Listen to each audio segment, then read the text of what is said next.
안녕하세요. 스마트 보상TV의 손해사정사 홍신우입니다.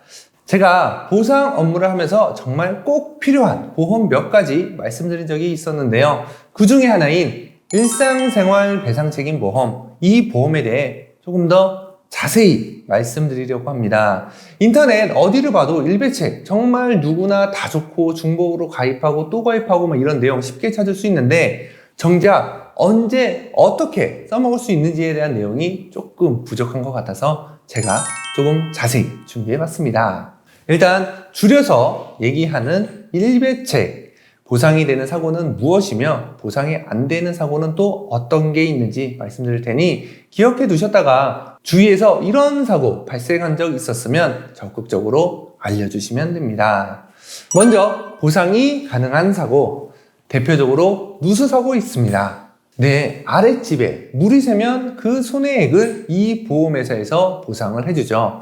그런데 일단 보상은 되는데 자세한 진행 내용에 대해서는 저는 잘 모르니까 누수 관련해서 문의 주시면 안 됩니다. 누수는 정확히 말하면 재물손해사정사의 업무 범위이고요. 저는 신체, 우리 몸에 대한 일만 하기 때문에 저도 깊이 있게는 자세히 잘 모릅니다. 아무튼 누수사고 일배책으로 보상이 되는 내용만 이렇게 먼저 말씀을 드리고요. 그리고 일배책으로 보상이 되는 다른 사고는 일단 사람의 힘으로 인해서 발생한 사고는 다 보상이 됩니다.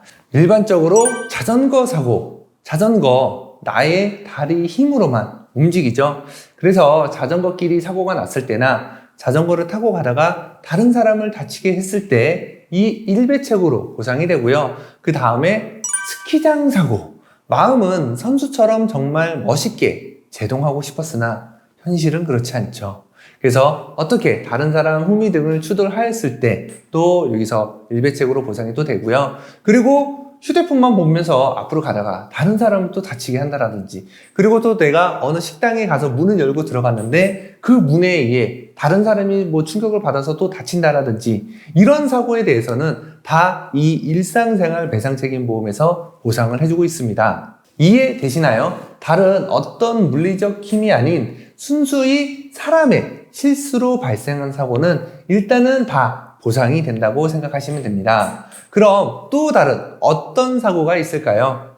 요즘 많이 발생하고 있는데 바로 반려견 사고입니다. 사람의 힘은 아니지만 내가 키우는 강아지가 다른 사람을 물었을 때 견주는 그 피해자에게 손해배상 책임이 발생합니다. 그럼 이때에도 나를 대신하여 보험회사가 피해자한테 손해배상금을 보상을 해주죠. 강아지한테 돈을 달라고 할 수는 없으니까요.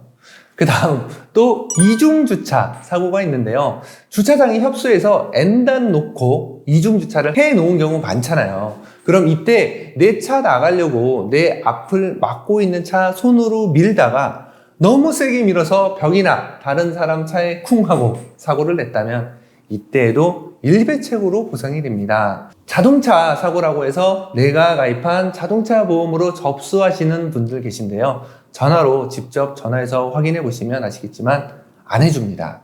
생각해보면 내가 내 팔 힘으로 차를 밀다가 사고가 났죠. 그럼 다른 물리적인 힘이 없었기 때문에 일배책에서 보상이 되는 것입니다. 여기까지 예를 들어 설명을 들었는데 이제 조금은 이해가 더 되실까요? 그럼 이제 반면에 일배책으로 보상이 안 되는 경우도 말씀드려 보겠습니다. 일배책은 어떤 사고든 무조건 다 된다고 막 우기시는 분들 계신데 절대 그러지 않습니다. 일단 고의사고 당연히 안 되죠. 내가 일부러 낸 사고에 대해서는 그 어떤 보험회사에서도 보상이 안 됩니다. 그리고 자동차 사고, 차대차 사고라든지 내가 차량을 운전하다가 사고가 냈을 때에는 이 일배책에서 보상이 안 되고요. 이때에는 자동차 보험으로 처리를 하셔야 합니다. 그리고 또 기억하셔야 될, 정말 주의하셔야 될 사고가 하나 더 있는데요. 바로 업무 중에 발생한 사고는 일배책에서 보상이 안 됩니다. 이게 무슨 말이냐면요. 내가 식당에서 서빙을 하는 직원입니다. 근데 내가 음식을 서빙을 하다가 실수로 우리 가게에 온 손님한테 쏟았습니다.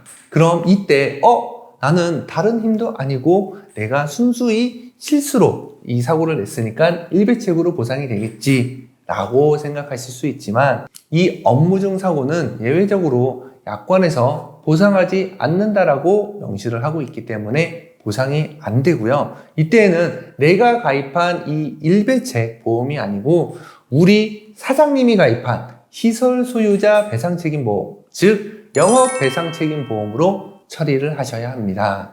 자, 여기서 이제 정리를 좀 해보면, 내가 일을 하던 중이 아닌 일상생활을 하던 중 우연히 다른 사람에게 피해를 줬을 때 이 보험을 적극적으로 활용할 수가 있습니다.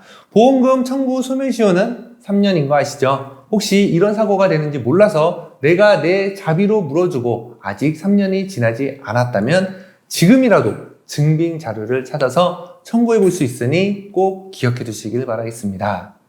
그럼 오늘 영상 내용 유익하셨다면 좋아요 부탁드리고요. 다음에도 알찬 보상 정보로 인사드리겠습니다. 이상 스마트 보상TV의 손해자동사 홍신이었습니다. 감사합니다.